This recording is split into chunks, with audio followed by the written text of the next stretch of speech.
The sirens went off. All the guests disappeared, they all shot off. Oh, we'll have to cancel the honeymoon. What's going to happen to the cake? Oh, leave it, come on. Oh. I remember everyone came out in the street when the sirens went off. The noise, it was deafening. Well, we'd all been issued with gas masks, so I immediately thought we'd all be gassed. I was petrified. Bill, why haven't you got your gas mask with you? All right, love, calm down. No, for heaven's sake, Bill, just go and get it.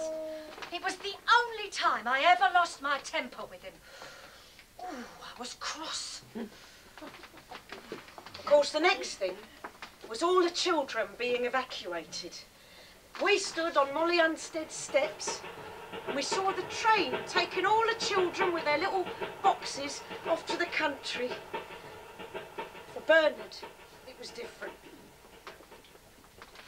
My mother had a brother that lived in Jersey, and she thought it would be safer for me to be over there. So when the war broke out, off I went to Jersey on my own to be with my uncle. Well, nothing happened for ages, did it? It was the phony war. So in June 1940, my uncle, he went back to England to talk to my mother about bringing me back home. What he didn't know was that the Germans were just about to invade, and that his was the last boat out. So he was stuck in England and drafted into the army. I was stuck in Jersey with a horrible aunt who'd lost an husband and gained a nephew she didn't want. The following year, she put me in this orphanage. We was completely isolated and half-starved by the Germans. I had to stay there until 1945. It was a long time for the children to be away from home. And a lot of parents thought, well, if we're going to die, we'll all go together. So after a year or two, some of the children came back, like June Neal and her sister, from number 22. Yeah, we've been evacuated to Bexhill, and then we came back to London in 1941. We went over to our old school, but had no windows in it. They'd all been blown out. So what you do, you go to other people's houses, and the teacher would come and she'd teach you there. Now, one day when I was about 10, I was just coming out of my lessons, and we saw these German planes flying really low. Now, the boy I was with, he started waving to them because he thought they were British. But me and the girl I was with, we had the sense to lie down because we realised they was German.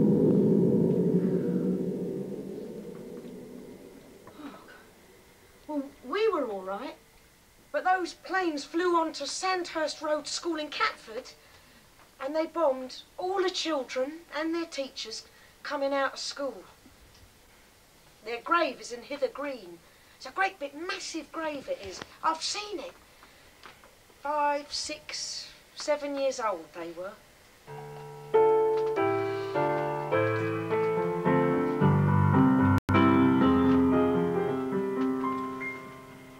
Bill got his call-up papers for the Navy in October 1940. I'd done my training in Plymouth. They needed sailors all the time, so within 12 weeks we was at sea, we was so in demand. My first ship was the HMS Gardenia. I was away for nearly a year. Our run was from Gibraltar to West Africa and back. I was living back at Mum's at the time because I just had my first child, a lovely little girl, Annette. Well, Mum had had a phone put in, quite rare in those days, and sometimes Bill would be able to ring me. Look, I can't tell you where I'm going because I don't know myself yet. I just know I'm off somewhere because my name's been piped up in Chatham.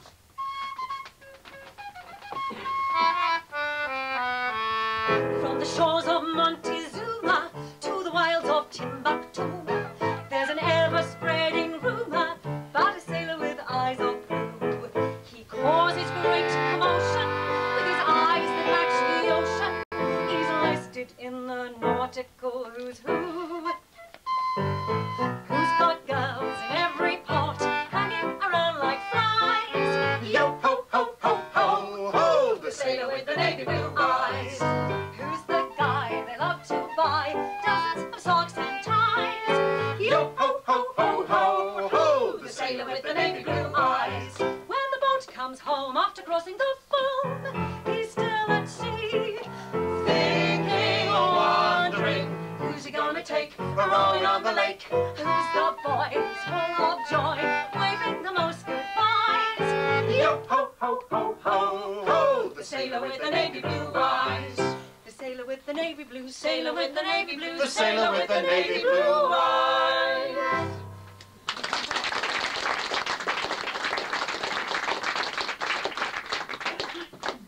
That first year, Bill was away the whole time. But after that, he came home on leave every 9 weeks. No, we didn't have very long together, maybe a weekend or something, but it was quite romantic, really. And he looked so gorgeous in his uniform. We usually sailed into Chatham. Now, I knew Oliver and her mum were short on rations at home, so I managed to smuggle out 2 big packs of bacon from the stores. All sailors have got these loose trousers, haven't they? Someone wrapped one round each ankle. You should have seen the look on Olive's face. Oh! When Bill first came home on leave, he wouldn't go into the shelter. I found the air raids very difficult. Well, we'd got used to the sirens going off, and we knew by the sound of the planes overhead when it was really dangerous. But when the ack-ack guns on the railway went off, and the batteries on the common started, it was deafening, and Bill would say, I feel worse in London than I do at sea. Well, at least when I'm in the Navy, I've got something to hit them back with, haven't I? I'm a gunner. Here, I'm just stuck in that ruddy shelter all night. my mum had a brick shelter in our back garden, because it wasn't big enough for an Anderson shelter. It had a concrete roof just a few inches above your head, and it would drip with condensation. And if you couldn't stand it in that tiny space, you go to the big shelter under the high street, which had proper bunks. Sometimes there'd be at least 50 people down there. Everyone was nice to one another. We'd all have a cup of tea or something. And mostly when you went down there, you didn't sleep. You'd chat. Sometimes you'd have a good old sing-song. Pack up all my caribou, here I go, singing low. Bye, bye, blackbird. When somebody waits for me, sugar sweet, so is she.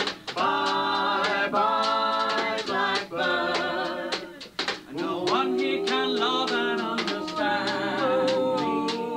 Oh, what hard luck stories they all hand me. Make my bed and light the light. I'll arrive late tonight. Blackbird, bye, bye.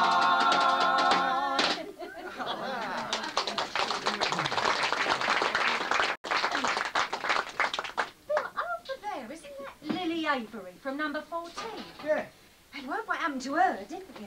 No, what? Well, before the war, she was working as a chambermaid up in one of those boarding houses in Bloomsbury Square. Quite the bottle blonde she was. Anyway, this foreign man was staying there, and I can just see him now in his black coat, his Homburg hat and his spats. Yeah, that's what struck me, these spats. Anyway, he took quite a shine to Lily. Lily, I would like to give you lots of money so you can stop all of this working. And then you can stop at home and come with me in my motor car. And I should be delighted to take you on some trips. Oh! He had a furriers, a big warehouse in the East End. And Lily, well, she'd be dressed up to the nines in these flashy dresses and fur stoles. Hello, hello! Well, everyone thought they were going to get married, and Lily was over the moon, because it would have been a big step up for her. Today we shall drive to the coast. Yeah, we shall go to Portsmouth. Oh, it was usually Portsmouth. Yeah, she told me he was always taking photographs of her with the ships in the background. It's good, yeah, hold it there. And say cheese. Cheese! Good, good. Shoo. Now, watch the birdie. Shoo. No, I'm over here. Oh, yeah. Shoo. Well, this went on for a while, and then I think it was when Hitler was getting big over there. Well, he didn't come anymore. Oh, look! Oh!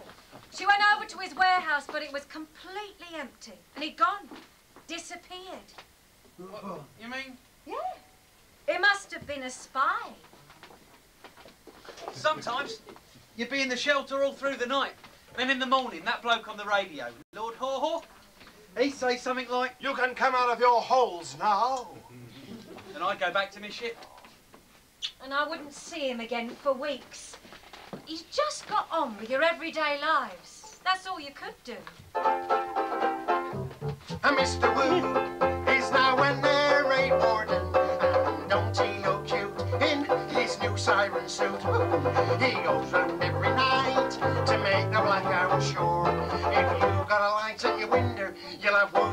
at your door. You had to keep your windows covered, no light showing. The warden had come round and shout. Put that light out. You put up black cloths or heavy curtains over the windows. Hey, up those railings will have to go. Well, they asked everyone to give up their railings for the war effort. You didn't have a choice. His headquarters, it's plain, down by Lover's Lane. He goes there every evening after dark.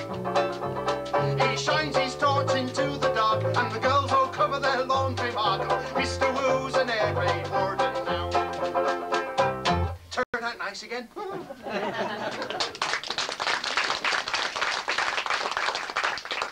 couple of years into the war, they started calling up the women.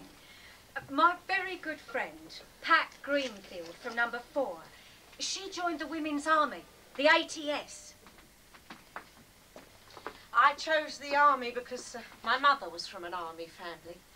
Now, I did my basic training in Warrington. It was very tough. First posting was Gravesend. I worked in the command post as a telephonist and a plotter. Now, information about enemy planes, such as height and distance, came over the phone, and you had to pass it on. Now, my fiancé, Les, he was in the Navy, and he wanted a photograph of me in my uniform, so I had one done especially at Jerome's of Woolwich. Had a copy made for my parents, and they framed that on their mantelpiece. They were so proud of me, a corporal in the army. And Les kept my photo with him all through the war. You'd write to one another all the time they were away, hoping it'd get through.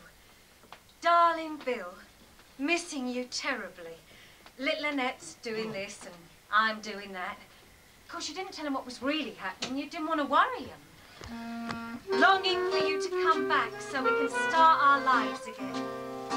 All my love, Olive. I wish that I could hide inside this letter and seal me up and send me on to you.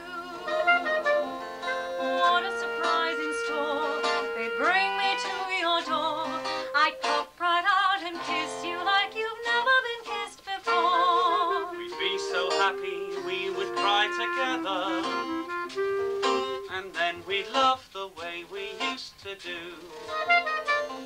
I wish that I could hide inside this letter and seal me up and send me out to you.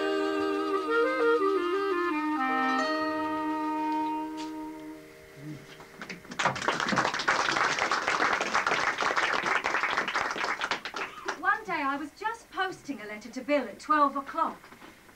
And do you know that same day at 1 o'clock, a V2 fell right by that post office, blew up the church, destroyed half the high street. Well, I was already back home when it happened, but we still felt the explosion. Thursday the 8th of March, 1945 it was. I was amazed at all the damage. We were 2 or 3 streets away from where it fell, but there was rubble, broken glass everywhere. One of the huge cornerstones of the church was just lying across the pavement. I couldn't believe it had been thrown so far. All my windows had been blown out, and when I opened my front door, there were dead birds on the floor inside. When I think, if I'd been posting that letter just an hour later... Oh, those V2s, they did such terrible damage. And we were so close to the end of the war as well. Yeah, in another couple of months, it'd all be over. The best journey I ever had was that journey back home, having been in Jersey for 5 years. Mr. Runstead was working at the station as a porter. When I got off the train, he recognised me. And he took me back down the street, and everybody was there to greet me. I hadn't seen my parents for 5 years. We all knew the end of the war was near. We couldn't wait to celebrate. We had a great street party. Somebody brought out a piano and started playing all the old songs. The blackouts were taken down. There were lights on in every window. And Mrs. Greenfield had sung Welcome Home on a big sheet for all the soldiers. We was up nearly all the night. It was wonderful to have everyone back together. Come and make eyes at me.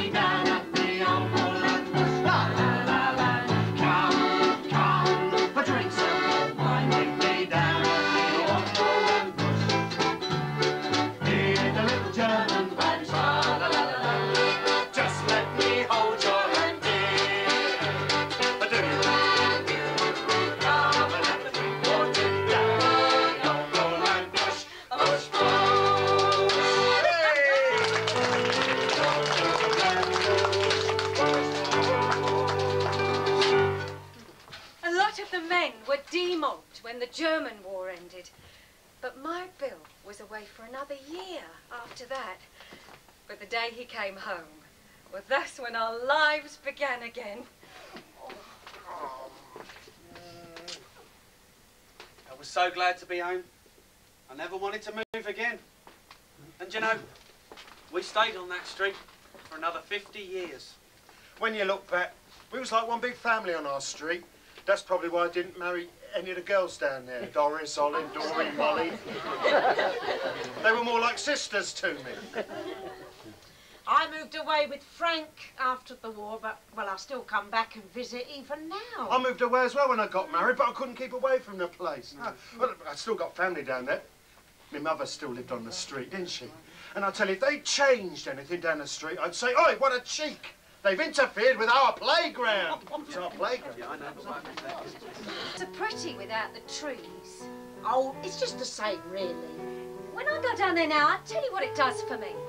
When I go past the houses, I name all the people who lived there and what happened there.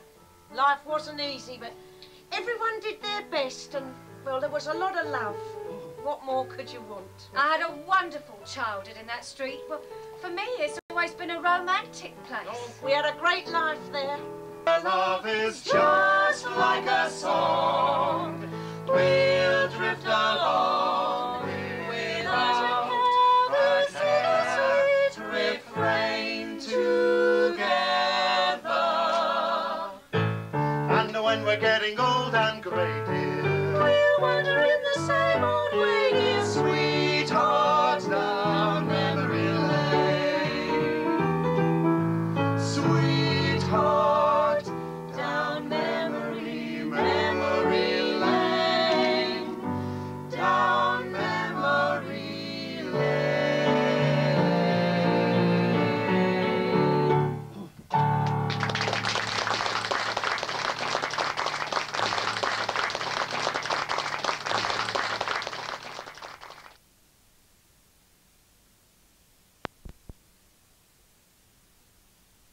Down on your heels with your two hands touching the ground between your feet. Knees out to either side as shown opposite, like a wolf. Then you throw up your heads and howl. But the howl means something. You want to welcome him, show that you are ready to obey his command. The call of the pack all over the world is, we'll do our best. Okay, love, we'll do our best. Come and sit down over here, everybody. The Hackney Cubs had just a few hours in which to write, rehearse and perform a play to earn their entertainer's badge. This was their greatest challenge. The play you're about to see was made entirely from one man's memory. His name is Buck. He joined the Cubs in 1936 and he had extraordinary stories to tell.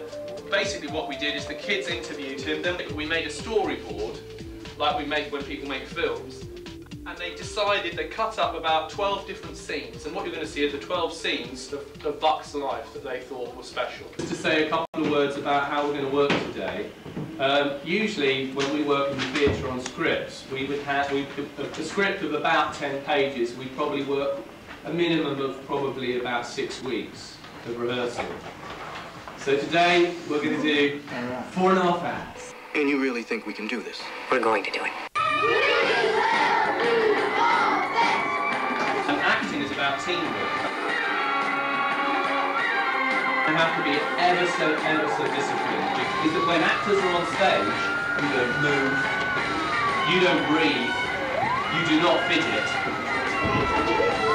5, 4, 3, 2, 1, go. Our story starts 67 years ago when Buck joined the Cubs. He lived in Hackney with his mum and dad. You sound terrible. I'm scared, Mum. I can't stop coughing. Whooping cough was dangerous in those days. His parents sent him to a hospital near Margate to convalesce in the morning. Yeah, to convalesce, full stop. In the mornings... He had 2 hours of school, but in the afternoon they went to the beach and played. Would you please stop coughing, children? Now, 3 times tables, I think. 6, 3, 3, 9, 4, 3, 12, 5, 3, 15, 6, 3, 18, 21. Come on, Naz. Come into the water. You sure about this? Yeah, that's it. There. Yeah, I'm sure. Really? Yeah. It looks cool, man. It's a sunblock. Yeah, sunblock. Put your foot in it. Oh! That's cold. Come on, guys. Let's play cricket instead. Don't twit. You hit it into the wall. Now the game's finished. Oh, well. Oh, well. I'm now let's go back to school. But I got better and went home to London. Georgia 6, proud today. Nation celebrate. At the Gazette, read all about it. King George 6. Okay, Leonardo, breathe. Breathe. Yeah, you stop breathing. It was so good, though. God save the King. Nice. Every boy and girl in the country see a book and a beaker from the new king and queen. But I've had enough of you playing around that churchyard. You're playing about in the street. You need something to occupy yourself. You can join the wolf cubs. They go on lovely tricks. So you're the new tenderfed. We'll have to teach you the grand how. Okay, now we'll do our best. We're all going up to Chingford. Have you all got your jam jars? Yes. Good. I'll carry them for you. Right, and what happens? Most of you disappear and leave only 3 people in the scene. Oh man, that's all. Go. Now wait for them.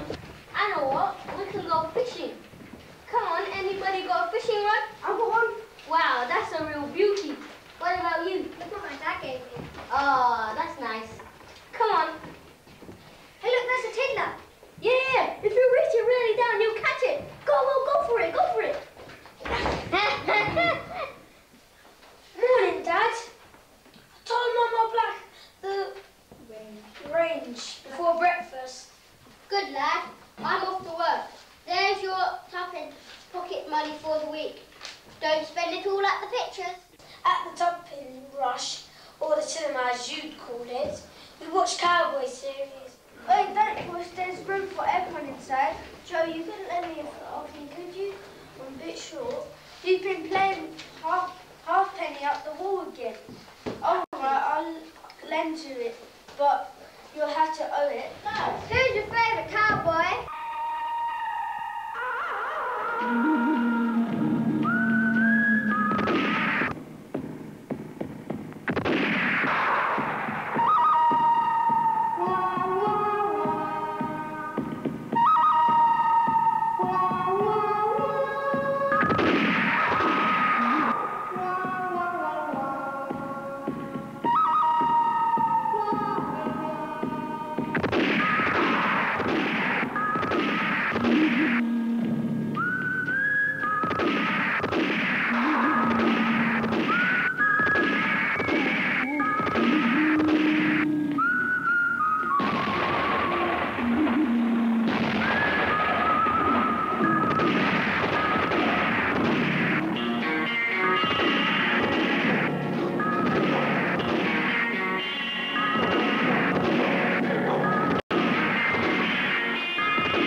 Cinema!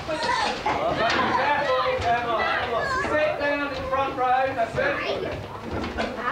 No, you're not actually sitting, you're on those silly seats, yeah? So go up and down. Okay, ready? 1, 2, 3. Boys and girls well known as miners on the ABC, and every Saturday they line up to see the film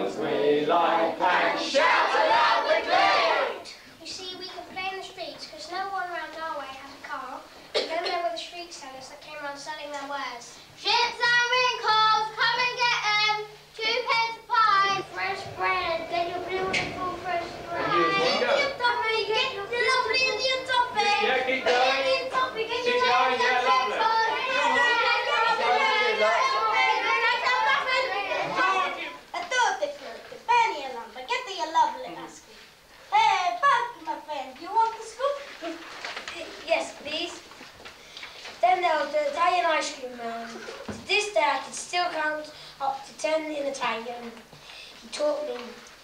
Can't say anything else though. And nice big. The ice cream's about that big, by the way. Uno, Uno, due, due, tre, quattro, cinque, sei, sette, otto.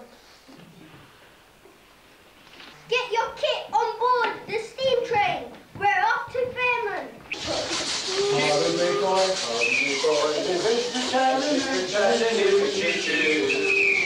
Track 29. It's all the way there. Pardon me, boy. This is the Chattanooga choo-choo. Track 29. It's all the way there. Goody, goody, goody, what's up? Ding dang goody, ding dang goody, ding dang goody, goody, goody, goody, what's up? Ding dang goody, ding dang goody, ding dang goody, goody, goody, goody, what's up? Ding dang goody, ding dang goody, ding dang. Hey la, hey la, Shayla, hey la, Shayla, hey la, hey la,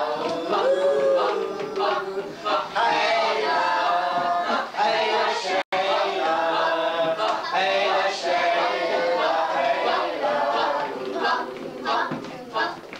Come on, Pat. Come on, Pat. Let's sit around the campfire. It's getting dark. Now, who's going to do the first then? I'll sing a song to get things started. In Dumpling's fair city, where girls are so pretty, I first set my eyes on sweet Molly Malone. As she moved a wheelbarrow through streets broad and narrow, crying cockles and mussels, alive, alive, oh, alive, alive, oh, alive, alive, oh, crying cockles and mussels, alive, alive, oh. She died of a fever, and no one could save her, and that was the end of sweet Molly Malone. But her ghost wheels the barrow through streets broad and narrow, crying cockles and mussels, alive, alive, oh, alive, alive, oh, alive, alive, oh, crying cockles and mussels, alive, alive, oh. Well, when we went camping, there were always pranks and stuff. So don't stop trying to look. But when we went camping, there were always pranks and stunts. I've got an idea. Come on, get a blanket and we'll throw the new boy up in the air. No, I've got a much better idea. Or we can all peg him to the ground. I've got a better idea for the new boy. Let's get a bucket of water and chuck it over him. Oh no, that's stupid. Let's put matches in his fingers and sing happy birthday. It was 1939 and all our lives are about to change forever. A lot of kids had already been evacuated from London. I was 11, but I chose not to go. On September the 3rd, Dad switched on the wireless and we heard Mr. Chamberlain speak. This morning, the British ambassador in Berlin handed the German government the final note stating that unless we heard news by 11 o'clock, that they were prepared at once to withdraw their troops from Poland, the end war would exist between us. I have to tell you now that no such undertaking has been received. We were bombed out twice in the war, and you know all those cigarette cards I collected for my badge? Hitler got them all, and he didn't even do swapsies. I got a job in the paint factory, and then he joined the air training corps so he could go into the RAF. Then the war ended. Buck was 17. On Victory Europe Day 1945... Sorry. Buck was 17. On Victory Europe Day 1945, every street had a party.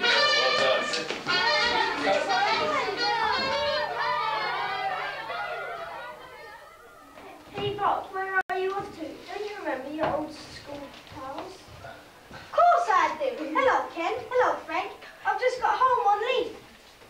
Why don't you come round and help out with our pack? We've got a new HQ. The old place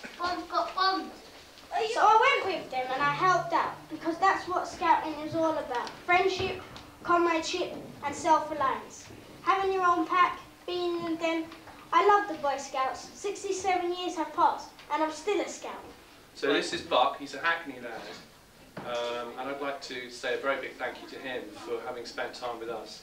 And a very big thank you to all the Arcadas and all of the Scouts and the Cubs who've been involved in this project. Norman persuaded us to come over from our theatre company and work here. I can't believe that we agreed to try and knock something up in 2 days. It's been a fantastic experience, and it would only have worked, and the only reason it has worked, I think, is because the Cubs and the Scout movement know what teamwork means. And we'll begin with Lord Baden Powers.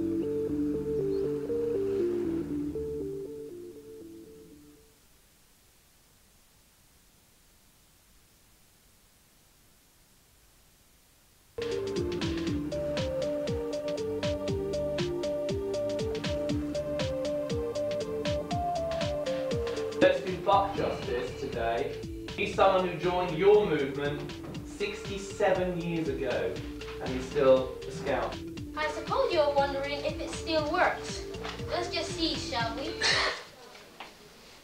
Lord Baden-Powell has a few words for us all, and if you listen very carefully, you will hear his voice. Lord? This was my dad, you know. Yep. Yeah? Okay. You have to wind it up first. Didn't have electricity in those days.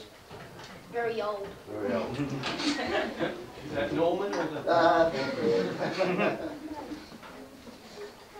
Robert Baden-Powell's fame as a soldier, the hero of Mafeking, became an international figure overnight. And when his long and distinguished military career came to a close at the age of 50, he started a new life. This is what he said about it himself.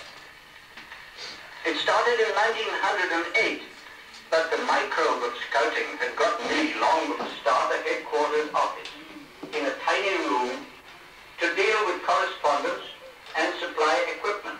I remember my secretary suggesting that if we laid in a stock of 12 scout hats, should we be able to sell them all? In that year, 1909, I arranged to have a meeting of these would-be scouts at the Crystal Palace on a certain day. When I got there, my wig, there were a lot of them. Rain was threatening, so we mustered them inside the palace and arranged a march past and counted them as they entered at one door and went out at the other. And there were 11,000 of them.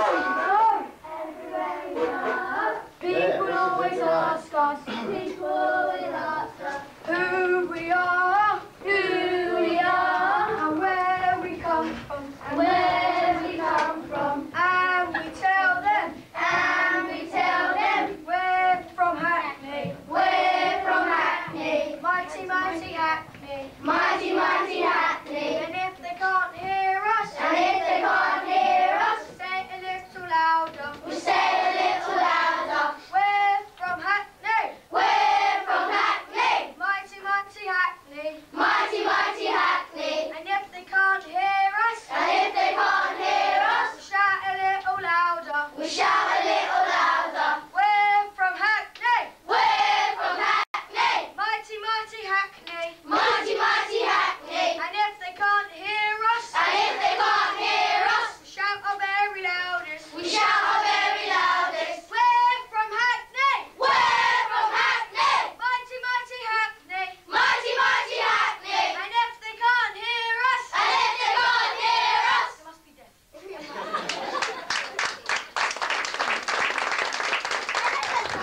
Our story starts 67 years ago, just before Buck joined the Cubs. He lived in Hackney with his mum and dad.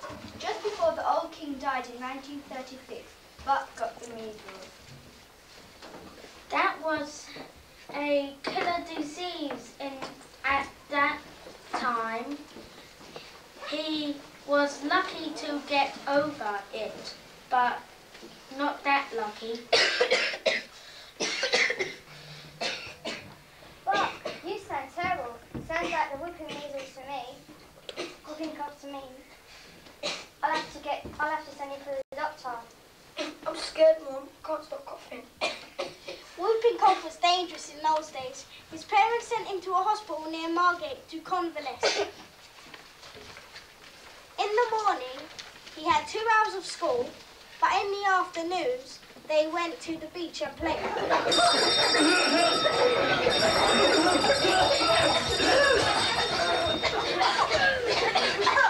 What's not coughing, children? 3 times tables, I think. 1 times 3 is 3. 2 3s are 6. 4 3s are 12. 5 3s are 50. 6 3s are 80. 7 3s are 21. 8 3s are 24. 9 3s are 27. 10 3s are 30. All right, children, off to the beach to play.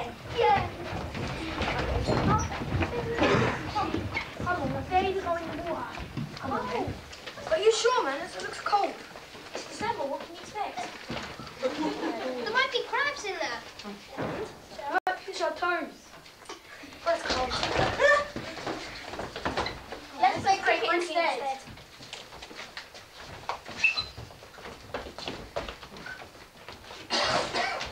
Don't swing! Look into the sea! Yeah, let's go back to school. But got better and went home to London. Read all about it! King George VI, crowned today, nation celebrates! Happy Gazette, read all about it! King George VI, crowned today, nation celebrates! Who wants it? Everyone in England received a beaker and a book from the new King and Queen. Okay, let's get in the street party photograph. Who wants their photo taken? All right, line up. I ain't got all day. Come on, hurry up. You want to be in the photo, don't you? All right, get in there. Okay, squeeze in, squeeze in. All right, you all have a nice time? Yeah? I want a big, loud cheer of God Save the King. God save the King! Snap. But I've had enough of you playing around that churchyard. If you're not there, son, you're playing about in the street. You need something to occupy yourself. I know. You can join the wolf cubs. They go on lovely trips and they learn a lot about useful things. Besides, your 2 cousins go to the girls' guides in the same place and they'll make sure you go straight time after the cubs finish you. No more playing around in that horrible churchyard. So I joined the 47th Hackney Wolf Cub Pack. So you're the new tender pad. We'll have to teach you the grand how.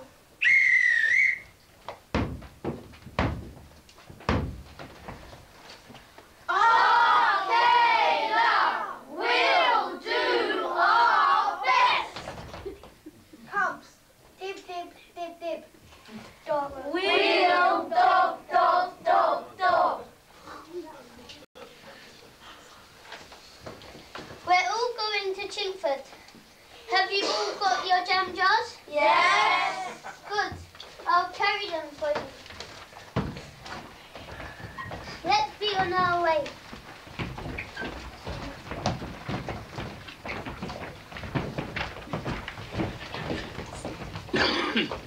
I know what. Why don't we go fishing? Anybody got a fishing rod? I have. Oh, that's a real beauty. How about you? Look at this one my dad gave me. Oh, that's pretty nice. Come on, let's go. Hey, look, there's a tinker there. Yeah, go get it. Reach down for it. You might catch it. Go for it. Go for it.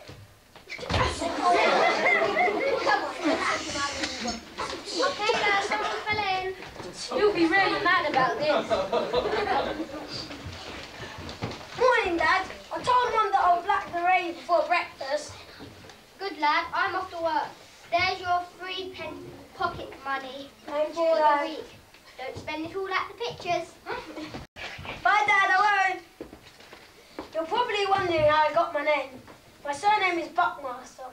Of course, at the Toppings Rush, or the cinema as you call it, we'd watch cowboy series, the Empress Cinema on Mare Street. Oi! Don't push. There's enough room to get inside the cinema. Joe, can you lend me a farthing? I'm a bit short. I'll send you in half pence Okay, I'll lend you it, but you have to own me. Who's your favourite cowboy? Tom Mix? No. Ow! No. Buck Rogers. No, that too. Headline! All right, you lot, in you come. Make sure everyone pays their tuppence. We've got 5 films for you today.